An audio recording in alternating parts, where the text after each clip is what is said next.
నిజామాబాద్ జిల్లా ఆర్మూర్లో ఇటీవలే ఆర్టీసీ అధికారులు సీజ్ చేసిన జీవన్ రెడ్డి మాల్ నేడు తెరుచుకోనుంది. ఇక ఆర్మూరు మాజీ ఎమ్మెల్యే ఆసన్న గారి జీవన్ రెడ్డి ఆర్మూర్లోని ఆర్టీసీ స్థలంలో జీవన్ రెడ్డి మాల్ నిర్మించారు. ఒప్పందం ప్రకారం ఆర్టీసీకి జీవన్ రెడ్డి 2.52 కోట్లు బకాయి పడడంతో ఆర్టీసీ అధికారులు ఇటీవలే జీవన్ రెడ్డి మాల్ను సీజ్ చేశారు. తన మాల్ను సీజ్ చేయడంతో జీవన్ రెడ్డి హైకోర్టును ఆశ్రయించారు. దీంతో హైకోర్టు మధ్యంతర ఉత్తర్వులు జారీ చేసింది. ఆర్టీసీ బకాయిలు వారం రోజుల్లోపు చెల్లించాలని ఉత్తర్వుల్లో పేర్కొంది.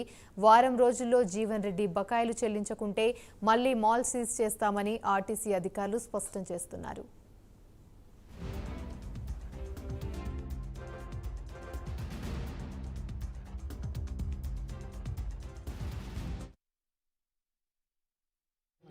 మరలా ఈ రోజు రీఓపెన్ కూడా చేయడం జరిగింది.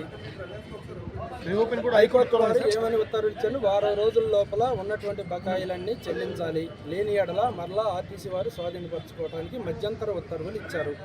ఎంత బకాయింది సార్, ఎంత చెల్లించాలి? 2.52 crores 2,52,00,000 బకాయి ఉంది. ఆ బకాయిల మీద విష్ణుజిత్ ఇన్ఫ్రా వారు హైకోర్టులో రిట్ పిటిషన్ వేశారు.